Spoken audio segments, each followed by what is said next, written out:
You're listening to Saturday Morning Media. And now, back to our show. The Cauldron of Hate, a story by Grant Bachoco.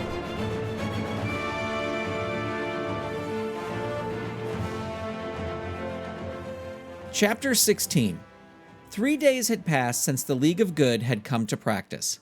The Cauldron of Hate, true to the Blinding Skull's word, had remained in the hate pit, each in their own quarters.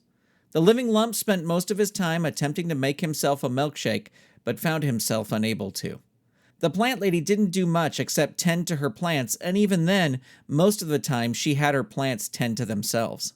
She found herself staring out the windows of the greenhouse, wishing she was back on the field with her team. The worst of the three was the Blinding Skull. He lied on his bed in his room, practically unmoving. He didn't speak to anyone. He didn't eat, and his brain was eerily dark as the gloom of depression clouded his mind. The plant lady had tried to get him to at least eat something, but he was unresponsive. On the day they had driven home from that practice, the Blinding Skull had postulated that it would only be a day at most before the police came calling to haul them off to jail. They hadn't completed the terms of their agreement, so jail seemed like where it would all end up. The Blinding Skull imagined the League of Good smashing their way into the hate pit, or a SWAT-style raid by the Saddle River City Police Force. But day went into night again, and still they heard nothing. It was the morning after the third night that the doorbell rang. The Blinding Skull, for the first time in days, slowly pulled himself off his bed. Might as well not waste any time. Might as well get this over with. He hauled himself up onto shaky legs, and slipping his bare feet into his pink bunny slippers, slowly shuffled towards the big vault-style front door of the hate pit. He almost expected it to come crashing in on him as Suprema punched her way inside, but he was able to begin to open it with no problem and no further ringing of the bell by whomever was at the door. As the big cylinder bolts released and the door began to swing open, he raised his hands into the usual position the police or League of Good made him assume whenever they took him in. The morning sun streamed in and he squinted his eyes against the brightness. When his eyes adjusted, he was shocked. Instead of finding the League of Good on his doorstep or several hundred law enforcement officers with guns drawn, he saw 7 small silhouettes. When they came into focus, he saw it was the players of the Saddle River City Death Rays. The Blinding Skull blinked in surprise. He slowly lowered his arms and stared dumbfounded at the children on the front stoop of the hate pit. Taylor took a step through the door. "You guys live in a dump?" she said, crossing into the foyer. "We do," the Blinding Skull replied, his voice cracking as this was the first he had spoken since the last time they'd seen each other. Behind Taylor, the rest of the team crossed up into the hate pit. Reese looking around wildly at everything. Everything was impressing him. By now, the plant lady and the Living Lump had shuffled out to see who was at the door. They were just as surprised to see the team as the Blinding Skull had been. They were all smiles. "So, are you here as some sort of bait to get us to go outside so they can arrest us?" the Blinding Skull asked, arms folded. "Or did the League of Good send you to ridicule us further?" Taylor shook her head. "No. We all had a meeting and decided we wanted to come over, and our parents set up a carpool."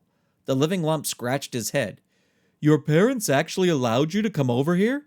"Yeah," Scott said. "They all trust you guys. They've seen how you changed." The Blinding Skull looked at Taylor. "But I thought you were mad at us because we had cheated in the first game, and you never wanted to see us again." "We were mad," Taylor said. "Still am, kinda. You made us think we could win. Not only did you cheat, you lied to us. To us, the ones who are supposed to trust you." The Blinding Skull hung his head, feeling just as bad as he had that day on the field. "So why have you come here?" the Blinding Skull asked. "To rub it in further?" "No," Taylor said matter-of-factly.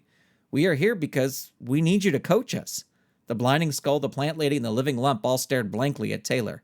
After a good minute of silence, the Living Lump spoke. "But I thought we would be banned because we cheated." "The JYSO considered it," said Scott, "but they ultimately ruled that since you were sponsors at the time you cheated, not coaches, you could be removed as sponsors, but you aren't sponsors anymore. You're coaches, so you can't be removed as coaches for something you did as a sponsor." The Blinding Skull rubbed his temples. I am the smartest man on the planet, and that hurt my head. They also added that since it happened during a preseason game, it wouldn't count, as those games never count, Jane added. They also heard a bunch of testimony on whether or not you have cheated since, and the consensus is that you have not, Taylor said. Testimony, the plant lady said softly. From who? Us, said Zoe. And our parents, added Chris. And your biggest supporter of all, Arise added. Well, who's that? The Blinding Skull asked. Coach Templin, Arise answered. Wait, the Blinding Skull said, hands on hips. All of you and your parents and Coach Templin all defended us? The kids nodded. But why? The Blinding Skull asked softly. Because we believe in you, Taylor said with a smile. We know that deep down you've changed and that you wouldn't cheat again. You've made us into a winning team, and we want to keep winning, right, guys? Right, the kids all cheered together. What are we going to do? The plant lady asked. The Blinding Skull's skull began glowing just about brighter than it has ever glowed. We are going to coach some soccer. The kids cheered, and the Blinding Skull, for the first time in his life, found himself in the center of a group hug. He wouldn't admit it to anyone, but it actually felt pretty good.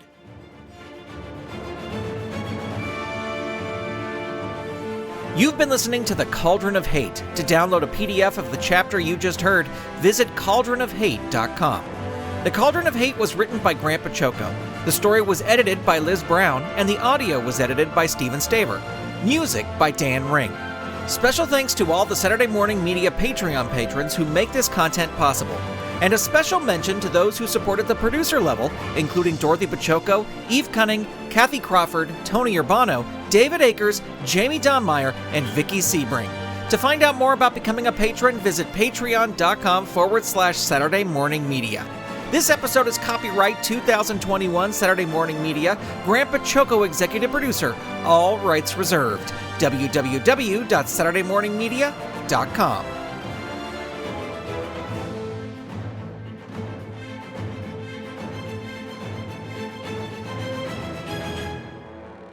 You've been listening to Saturday Morning Media. Stay tuned, we'll be right back.